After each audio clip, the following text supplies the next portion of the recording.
এসেছেন রাজকুমারী, এবার আমাকে সেই পরীর কাছে নিয়ে চলুন। ঠিক আছে, চলো।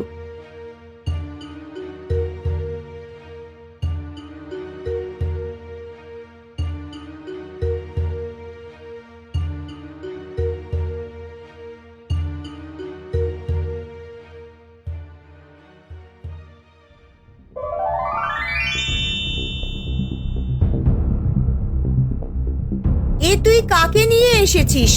এ তো তোর নিজের রক্তের কেউ না। কেন, রক্তের কেউ না হলে কি আপন হওয়া যায় না? আমরা মানুষেরা অচেনা কাউকে এত আপন করে রাখি যে রক্তের সম্পর্কও তাকে হার মানাতে পারে। আর এই সম্পর্কের নাম হলো ভালোবাসার সম্পর্ক। তার মানে তুই ওকে ভালোবাসিস?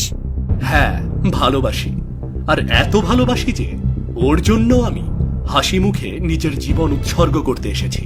বেশ, তাহলে তোকে মেরে আমি ওর আপনজন হারানোর ব্যথা ওকে অনুভব করাবো। না, আপনি ওকে মারবেন না, তার বদলে আমাকে মেরে ফেলুন। ও শুধু এখানে এসেছে আপনার সঙ্গে কথা বলতে। আগে জানলে আমি ওকে কখনো এখানে আসতে বলতাম না। না, আমি তোকে মারবো না।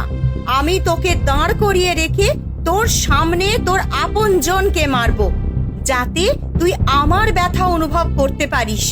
হ্যাঁ, আমাকে মেরে ফেলুন। রাজকুমারীর কোনো কথা শুনবেন না, আমাকে মেরে ফেলুন। না, মেরো না, ওকে মেরো না। প্রয়োজন হলে আমাকে মেরে ফেলো, আমি নিজের জীবন দিয়ে দেব, তবু ওকে মেরো না। না রাজকুমারী, এই নির্দয় পরী আমাকে মেরে তার প্রতিশোধ নেক। আমি তোমাকে মরতে দেব না। কি? আমি নির্দয় পড়ি? তা নয় তো কি, তোমার বোনের জীবন রাজকুমারী ইচ্ছা করে নেয়নি, কিন্তু তুমি তো রাজকুমারীর নিজের আপনজনের প্রাণ ইচ্ছে করে নিতে চাইছো। যে ভালোবাসার মধ্যে বিচ্ছেদ ঘটাতে চায় সে নির্দয় নয় তো কি? তুমি আমার জীবন নিয়ে নাও আর রাজকুমারীকে এই অভিশাপ থেকে মুক্ত করে দাও। না, আমি কাউকে মারবো না। তুই আমার চোখ খুলে দিয়েছিস। আমি এত নির্দয় হতে পারবো না। আমি আমার বোনকে হারিয়ে সত্যি নির্দয় হয়ে গিয়েছিলাম, কিন্তু আমি আর কারোর কাছ থেকে তার আপনজনকে কেড়ে নিতে চাই না। তাহলে রাজকুমারীকে এই অভিশাপ থেকে মুক্ত করে দিন।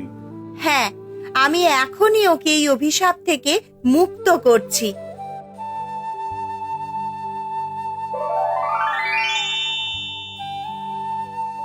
তোদের ভালোবাসা আমার চোখ খুলে দিয়েছে। আমি তোদের ভালোবাসায় মুগ্ধ। তোরা আমাকে ক্ষমা করে দিস। আমি চললাম।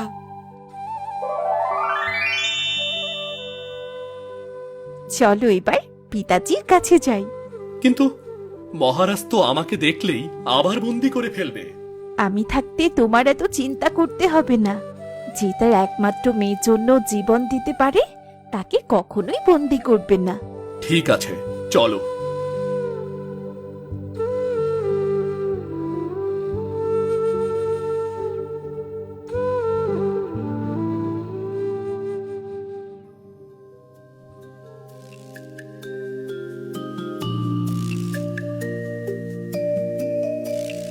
এ কি, আমি ভুল দেখছি না তো? তুমি কি করে এই দিনের বেলা মানুষ হলে? পিতাজি, আমি অভিশাপ থেকে মুক্ত হয়েছি পিতাজি। আর ই আমাকে ওই অভিশাপ থেকে মুক্ত করেছে। যে তোমাকে এই অভিশাপ থেকে মুক্ত করেছে সে নিশ্চয় কোনো সাধারণ ছেলে না। আর এমন ছেলেকে তো আমি খালি হাতে ফিরিয়ে দিতে পারি না। এ যুবক, আমি তোমাকে পুরস্কার হিসাবে আমার অর্ধেক রাজ্য এবং আমার রাজকন্যাকে দিয়ে দিলাম। যাও, রাজকন্যাকে নিয়ে সুখে থাকো।